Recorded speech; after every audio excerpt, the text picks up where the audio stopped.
তুরি বাড়ির শান্ত সকাল আর প্রকৃতির সান্নিধ্যে একদিন কাটানোর পর আজ আবার বেরিয়ে পড়েছি নতুন এক পাহাড়ি গল্পের খোঁজে। মেঘের হাত ধরে আঁকাবাঁকা পাহাড়ি পথ পেরিয়ে আমরা পৌঁছে গেছি এক অপার্থিব সৌন্দর্যের ঠিকানায়, ফিক্কেলেগাঁও। পথ জুড়ে কখনো ঘন কুয়াশা, কখনো পাহাড়ের বুক চিরে আসা ঠান্ডা বাতাস, আর তারই মাঝে ধীরে ধীরে চোখের সামনে উন্মোচিত হয়েছে এক স্বপ্নময় দৃশ্যপট। দূরে পাহাড়ের কোলে দাঁড়িয়ে থাকা বৌদ্ধ মঠ, চারপাশে নিস্তব্ধতা আর প্রকৃতির অমলিন সৌন্দর্য, যেন সময় এখানে একটু ধীর গতিতেই চলে। ফিক্কেলেগাঁওয়ের ভিউ পয়েন্টে দাঁড়ালে মনে হয় আকাশ আর পাহাড় যেন একে অপরের হাত ধরে আছে। মেঘেরা ভেসে বেড়ায় ঠিক চোখের সামনে, আর প্রকৃতির এই অনাবিল রূপ মনকে বারবার থমকে যেতে বাধ্য করে। আমি দেবপম, সঙ্গে সোমা। চলুন আজ আপনাদের নিয়ে ঘুরে দেখি পাহাড়ের বুকে লুকিয়ে থাকা এক অসাধারণ সুন্দর ঠিকানা, ফিক্কেলেগাঁও।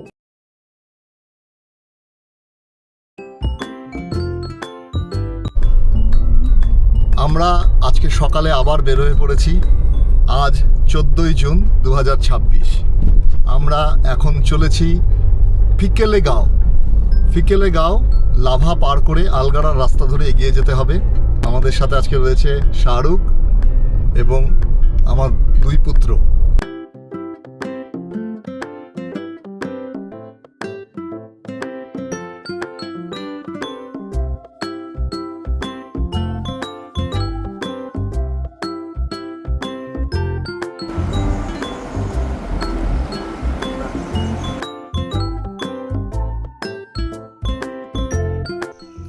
আমরা এখন দাঁড়িয়ে আছি, এই জায়গাটাকে বলা হচ্ছে আলগাড়া মোড় বলা হয়।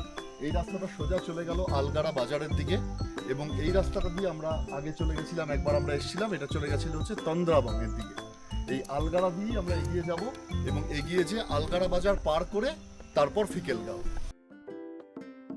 তুরি বাড়ির মায়া পেছনে ফেলে আজ আমরা চলেছি মেঘের হাত ধরে, লাভার সবুজ পাহাড় পেরিয়ে আলগাড়ার আঁকাবাঁকা পথ বেয়ে কালিম্পংয়ের দিকে এগিয়ে চলেছি এক নতুন গল্পের খোঁজে। জানেন, পাহাড়ের সৌন্দর্যকে ভাষায় বেঁধে ফেলা বড় কঠিন। চোখ যা দেখে, মন যা অনুভব করে, শব্দ তার সবটুকু কখনো প্রকাশ করতে পারে না। তাই হয়তো ভিডিওটি এডিট করার সময় এই দৃশ্যগুলোর অনেকটা অংশ কেটে বাদ দিতে মন চায় না। বর্ষার পাহাড় আজ নিজের সবচেয়ে সুন্দর রূপে সেজেছে। চারিদিকে শুধু সবুজ আর সবুজ, পাহাড়ের বুক জুড়ে মেঘের খেলা, দূরে হারিয়ে যাওয়া পথ, আর প্রকৃতির সেই অপার্থিব নীরবতা, সব মিলিয়ে যেন এক জীবন্ত স্বপ্ন। এই দৃশ্যগুলো শুধু চোখকে নয়, মনকেও শান্ত করে দেয়। শহরের হাজারো ব্যস্ততা, ক্লান্তি আর অস্থিরতার মাঝে এমন কিছু মুহূর্ত আমাদের আবার নতুন করে বাঁচতে শেখায়। মেঘের ভেতর দিয়ে এগিয়ে চলেছি আমরা এক স্বপ্নের মতো সুন্দর পাহাড়ি গ্রামের উদ্দেশ্যে, যেখানে অপেক্ষা করছে আরো কিছু অজানা পথ, কিছু অসাধারণ দৃশ্য, আর প্রকৃতির এক অন্যরকম জাদু। চলুন সেই সৌন্দর্যের সাক্ষী হই একসঙ্গে। পাহাড়ের অপার সৌন্দর্যকে চোখ ভরে উপভোগ করতে করতে আমরা এসে পৌঁছলাম ফিক্কেলেগাঁওয়ের মোড়ে।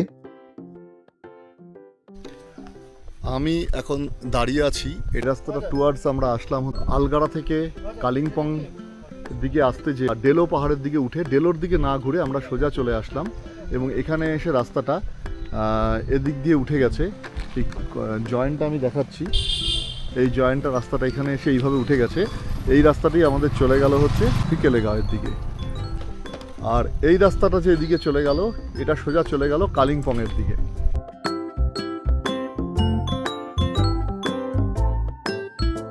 আমরা এখন ফিক্কেলেগাঁওয়ের ঠিক মোড়ে, এই যে আমার পিছনে বোর্ড দেখা যাচ্ছে ফিক্কেলেগাঁও। আমরা এই রাস্তা দিয়ে এখন ফিক্কেলেগাঁওয়ের দিকে এগোবো আস্তে আস্তে।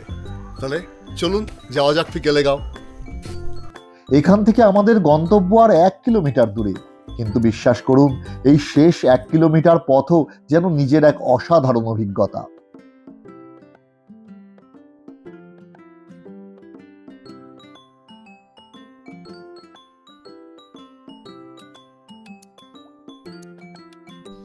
আমরা চলে এসেছি ফিক্কেলেগাঁও। ফিক্কেলেগাঁওতে এইমাত্র আমরা এসে পৌঁছালাম, এবং আমাদের আজকের ফার্মস্টে হচ্ছে এখানে ক্যাপচাকে ফার্মস্টে। এই ফার্মস্টেটা আমি একবার দেখাই, এবং এর উল্টো দিকে আরেকটি সুন্দর ফার্মস্টে আছে, এখানে লেখা আছে আঙ্গার হেরিটেজ।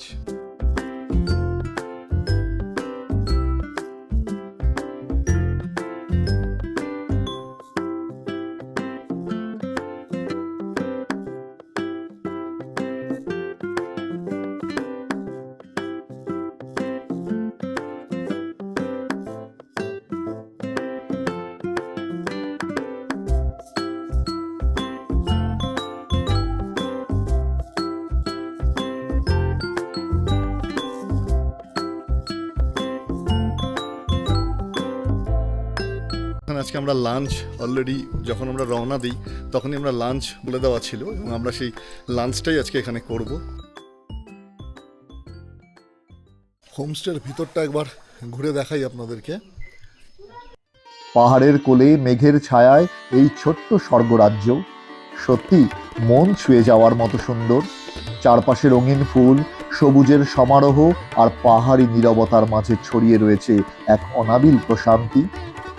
ফার্মস্টের প্রতিটি কোণ যেন যত্ন আর ভালোবাসায় সাজানো।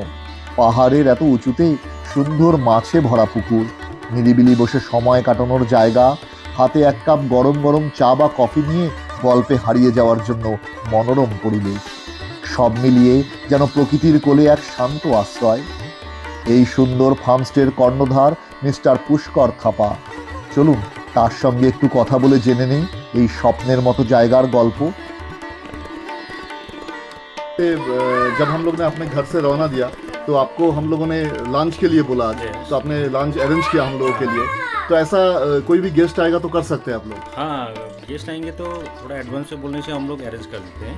ओके। और फिकले को थोड़ा घूम के भी जा सकते हैं आप लोग। ओके।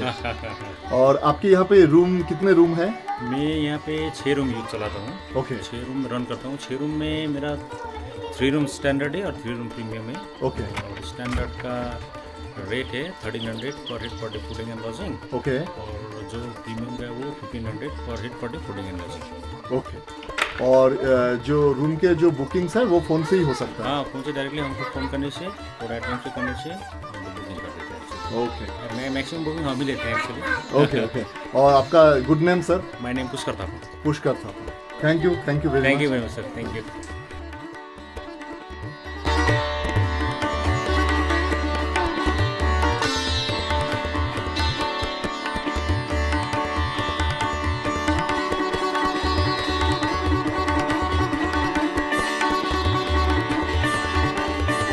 আকাশ পরিষ্কার থাকলে এই ফার্মস্টের বারান্দা থেকেই বসে দেখা যাবে এত সুন্দর কাঞ্চনজঙ্ঘার ভিউ। তবে এটি কিন্তু আমাদের তোলা ছবি নয়, এটি পুরনো ছবি, আপনাদের সঙ্গে শুধু শেয়ার করলাম। আজকের লাঞ্চ এটা সুন্দর কাঁসার থালায় বলা যেতে পারে, কাঁসার থালায় ভাত, রাইস আর কি, তার সাথে স্যালাডটা সুন্দর ড্রেসিং করে দেওয়া একদম, তার সাথে আলু ভাজা, এদিকে চলে আসলো আলু সিদ্ধ, রাই শাকের আচার অপূর্ব, এটা দিয়েছে হচ্ছে ডাল, আর এটা দিয়েছে হচ্ছে পামকিনের সবজি, মানে আমরা যেটাকে মিষ্টি কুমড়োর সবজি বলি আর কি। দেখো চিকেন। তাহলে আজকের আমাদের स्टार्ट करी। हाँ हाँ, थोड़ा सर्व कर दीजिए। ये अचार पहले दे दीजिए राइस साग का सबको।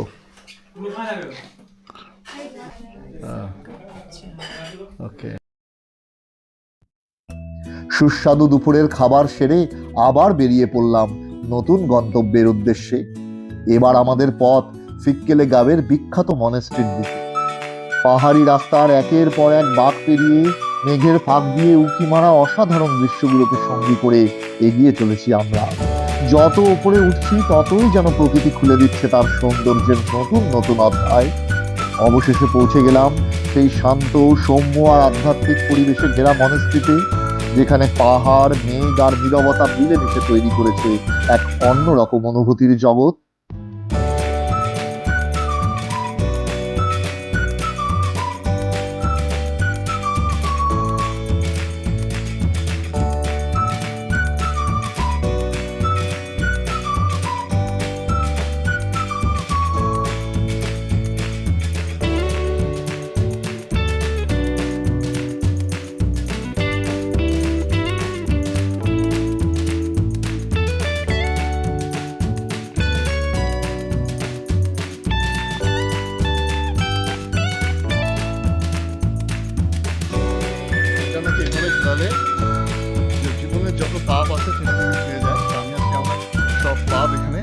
ধুয়ে নিলাম।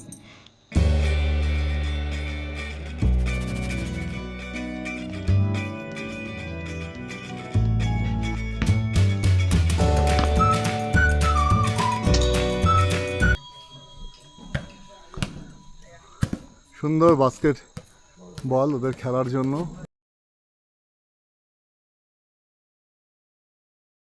আমরা এখন মনেস্ট্রিটার ভিতরে একবার যাব।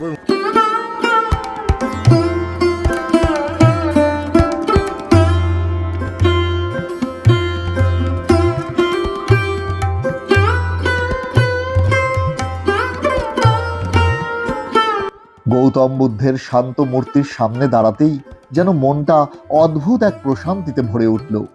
চারপাশে নিস্তব্ধতা, পাহাড়ি বাতাসের মৃদু স্পর্শ আর প্রার্থনার পতাকার দোলায় মনে হচ্ছিল সময় যেন এখানে একটু ধীরে বয়ে যায়। মনেস্ট্রির ছাদে উঠে সেই অনুভূতি যেন আরো গভীর হয়ে উঠল। যতদূর চোখ যায় শুধু পাহাড় আর মেঘের মায়াবী খেলা।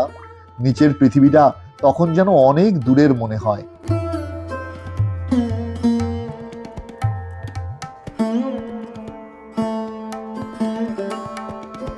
সেখানেই দেখা হয়ে গেল কলকাতা থেকে আসা এক সুন্দর পরিবারের সঙ্গে। তারাও আমাদের মতোই ছুটে এসেছে এই পাহাড়ি স্বর্গের খোঁজে। তাদের সঙ্গে কিছুক্ষণ গল্পে কাটলো বেশ ভালো সময়। আমার নাম জয়া। হ্যাঁ, জয়া শীল। হ্যাঁ। একজন school teacher, primary school teacher. আচ্ছা, আপনি কলকাতা থেকে এসেছেন? হ্যাঁ, আমি কলকাতার আচ্ছা। মানে উত্তর 24 পরগনার হাবড়া থেকে এসেছি। হ্যাঁ, আর কেমন লাগছে আমাদের উত্তরবঙ্গ? দারুণ দারুণ। উত্তরবঙ্গে তো আমি রীতিমতো পাগল। হ্যাঁ। আমার ছেলেও পাগল, বছরে 2-3 বার আমিনিও আসা হয়। আর রিসেন্ট পিকলিগাঁওতে আমার এক কলিগের হোমস্টে আছে, আমার ছেলেও নিয়েছে। আচ্ছা, আচ্ছা, সেটারই আচ্ছা। কাজ শুরু হয়েছে। আচ্ছা, সেটা উপলক্ষেই ফার্স্টবার আসা। আচ্ছা, এখন হয়তো আরো বারবার আসা হবে। ঠিক। খুব ভালো লাগলো। আর উত্তরবঙ্গ তো উত্তরবঙ্গই, সে আর কোনো ভাষা হবে না। আপনাদের হোমস্টের জন্য রইল আন্তরিক শুভেচ্ছা। পাহাড়ের কোলে গড়ে ওঠা এই সুন্দর উদ্যোগ আরো অনেক দূরে গিয়ে যাক, এই কামনাই করি। এরপর আমরা বেরিয়ে পড়লাম আজকের সবচেয়ে প্রতীক্ষিত গন্তব্যের উদ্দেশ্যে, ফিক্কেলেগাঁওয়ের ভিউ পয়েন্ট। এটা হচ্ছে মনেস্ট্রির গেট। আমরা এই মনেস্ট্রিটা এখন দেখে আসলাম এবং খুবই সুন্দর। মানে ফিকেলেগাঁওতে আসলে পরে এই মনেস্ট্রি দেখা কিন্তু বাদ দেওয়া যাবে না। মানে অ্যাম্বিয়েন্সটাও খুব সুন্দর। অবশ্যই আসবেন এবং অবশ্যই দেখবেন। ভিউ পয়েন্টের পথে হাঁটতে হাঁটতে মনে হচ্ছিল এ যেন কোনো সাধারণ রাস্তা নয়, প্রকৃতির আঁকা এক জীবন্ত চিত্রপট। একদিকে ঘন সবুজ অরণ্য, অন্যদিকে পাহাড়ের গভীর খাদ, আর মাথার ওপর দিয়ে ভেসে চলেছে মেঘের দল। প্রতিটি পদক্ষেপে যেন নতুন এক সৌন্দর্যের আবিষ্কার। পাহাড়ের বুক চিরে তৈরি হওয়া এই সরু পথ ধরে হাঁটার অনুভূতি ভাষায় প্রকাশ করা সত্যিই কঠিন।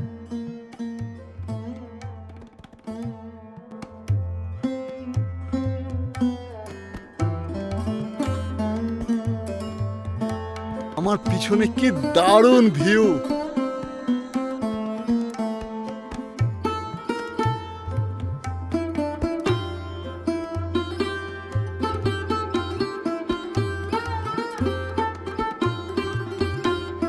অবশেষে পৌঁছে গেলাম ভিউ পয়েন্টে। ঠিক সেই মুহূর্তে যেন প্রকৃতিও আমাদের জন্য একটু পর্দা সরিয়ে নিল। মেঘগুলো ধীরে ধীরে সরে যেতেই দূরে দেখা গেল তিস্তা সুন্দরী। ভাষায় প্রকাশ করতে পারছি না, এত সুন্দর, এত সুন্দর। মেঘে ঢাকা ছিল কিন্তু এখন পরিষ্কার হয়ে গেল। আমরা আস্তে আস্তে, কি দারুণ লাগছে ভিউ! কি দারুণ লাগছে ভিউ! এদিকে রোদ, এদিকে মানে ওহ, কুয়াশা, রোদ, নদী, সব কিছু ভিজিবল। এত ভালো লাগছে, এত ভালো লাগছে। সবুজ পাহাড়ের বুক চিরে বয়ে চলা তিস্তার সেই অপূর্ব দৃশ্য দেখে মুহূর্তের জন্য সব কথা হারিয়ে গেল। মনে হচ্ছিল সময় যদি এখানেই থেমে যেত। এই পাহাড়, এই মেঘ, এই নীরবতা আর তিস্তার সেই অনন্ত সৌন্দর্যকে সঙ্গী করে সারাদিন বসে থাকলেও যেন মন ভরতো না। কিন্তু পাহাড়ের সৌন্দর্যের মতো ভ্রমণেরও তো একটা শেষ আছে।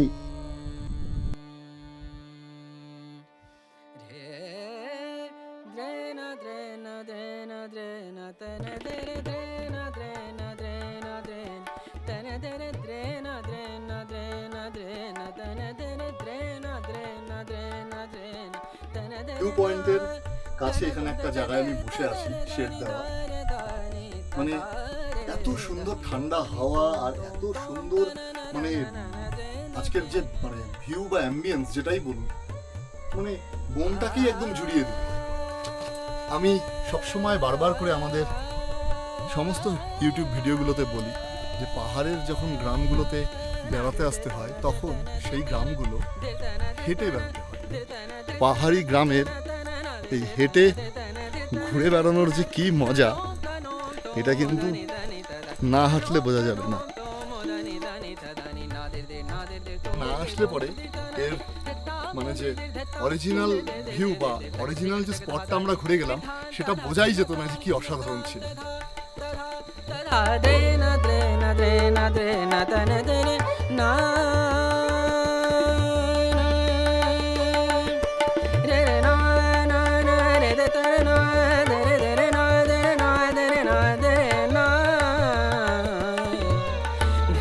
আমরা এখন ভিউ পয়েন্ট আর হচ্ছে মনেস্ট্রি ঘুরে এসে এখন আমরা কফির আড্ডায়।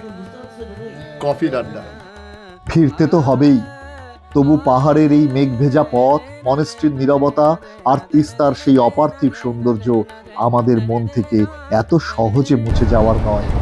টিক্কেলে গাঁও শুধু একটি ভ্রমণের নাম নয়, এটি এমন এক অনুভূতি যা বারবার ফিরে আসতে শেখায়। এইরকম কুয়াশায় পাহাড়ে বেড়াতে এসে, সকালে এত তো সবুজ পাহাড়, তার মধ্যে পাহাড়ে বেড়াতে এসে এইরকম কুয়াশা, সত্যি মানে দেখাই একবার। আজকে মেঘ থাকা সত্ত্বেও সেই টাইমে ভিউটা মানে মেঘ সরে যাওয়াতে আমরা একটা অসাধারণ ভিউ পাই। কি সত্যি মানে ঘোরা, অ্যাম্বিয়েন্স, খাওয়া দাওয়া সব কিছু মিলে একটা অসাধারণ ট্যুর করলাম আজকে সারাটা দিন। সত্যিই খুব এনজয় করেছি আজকে। হ্যাঁ, এখন আমরা বাড়ি ফিরছি। আবার নতুন কোনো ট্যুরের অপেক্ষা থাকবে আগামী সপ্তাহের জন্য। আগামী সপ্তাহে দেখা যাক আবার নতুন আমরা কোথায় যাই।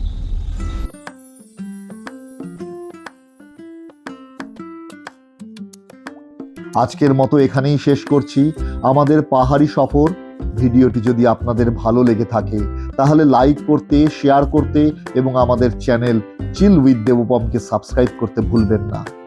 আপনাদের ভালোবাসা আর উৎসাহই আমাদেরকে নতুন নতুন পথের সন্ধানে বেরিয়ে পড়ার অনুপ্রেরণা যোগায়। খুব শীঘ্রই আবার দেখা হবে উত্তরবঙ্গের একটি অজানা সুন্দর ঠিকানা, নতুন গল্প, নতুন অভিজ্ঞতা আর নতুন ভ্রমণের ডায়েরি নিয়ে। ততদিন ভালো থাকুন, সুস্থ থাকুন আর প্রকৃতির কাছাকাছি থাকার চেষ্টা করুন। বিদায় নয়, আবার দেখা হবে নতুন পথের খোঁজে, নতুন গল্পের টানে।